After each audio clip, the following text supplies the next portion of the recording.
11:47 p.m. One phone call, one decision. You never leave this stairwell. Your phone is already in your hand. The screen is bright. The keypad is loaded. 3 numbers typed. 911. Your thumb doesn't move. You are standing in the stairwell of your apartment building at 11:47 p.m., looking down at a man you do not know, and the only sound is the hum of a fluorescent light that has been dying for 3 weeks. You didn't do this. You know you didn't do this. But you also know what happens the moment you press the last digit. You know how it looks. You, alone, at midnight, in a stairwell with no cameras, standing over a stranger's body with his blood already on the sole of your shoe. You delete the number. You put the phone in your pocket. You walk back up the stairs, and you tell yourself this is temporary, that you just need a minute to think. You do not know yet that you have already made the only decision that matters. Everything else is just the story of how you find that out. Level 1. The body is found. 2 days.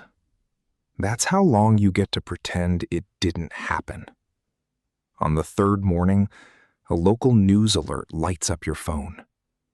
Body discovered in downtown stairway, police investigating. No name, no cause of death, just a stairway, a jogger, and a time of discovery, 6:15 a.m. The body sat there for almost 60 hours after you walked away from it. You scroll down to the comments. A local business owner says a security camera on the corner of 4th caught partial footage of the stairway entrance that night. You didn't see a camera. You never checked for a camera. Level 2. Someone knows you were there.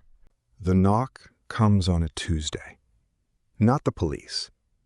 It's an envelope slid under your door while you were at work. No stamp, no name. Just your apartment number, handwritten in blue ink. Inside is a single printed photograph. Grainy, time-stamped, black and white. Security footage from an angle you didn't know existed. The camera you never checked for.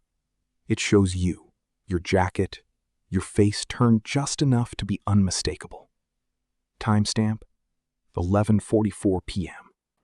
3 minutes before you stood over the body. No note. There doesn't need to be. 2 days later, a text arrives from a number you don't recognize. I know what you did. I know what you didn't do. $4,000 keeps that photo where it is. You didn't avoid becoming part of this story. You just delayed finding out. How large a part? You pay $4,000 wired to an account that closes itself an hour after the transfer clears.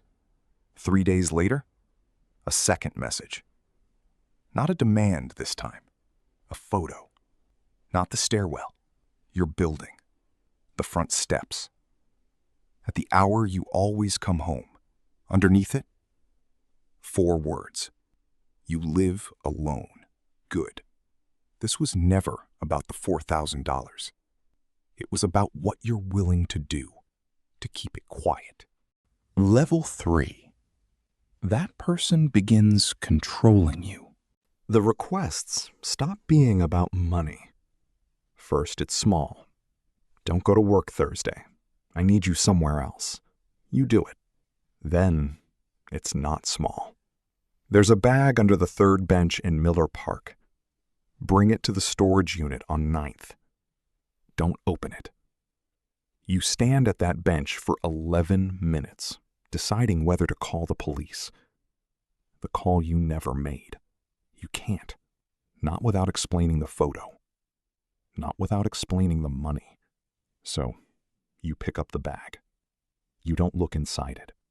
You already know that isn't how any of this works anymore.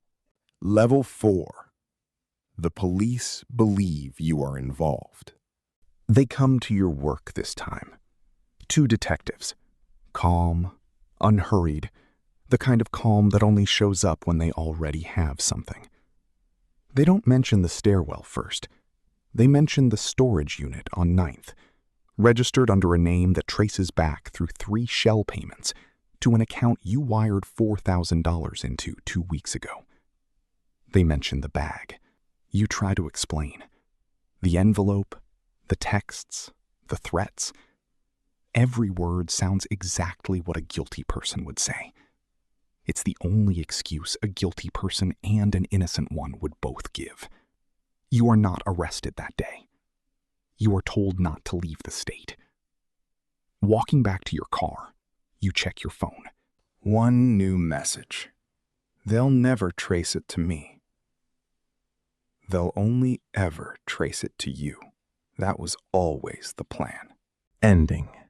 You think about the stairwell often now. Not the body. The moment right before it. 3 numbers typed into your phone. The half second where the whole rest of your life was still the one you were supposed to have. The mistake was never standing over that body. It was believing you could walk back up the stairs and still be the person you were before you looked down. You still have the photograph. The first one. You never threw it away. Some nights you take it out and look at your own face in it. 11:44 p.m. 3 minutes too early to be a witness. 3 minutes too late to ever be nothing at all.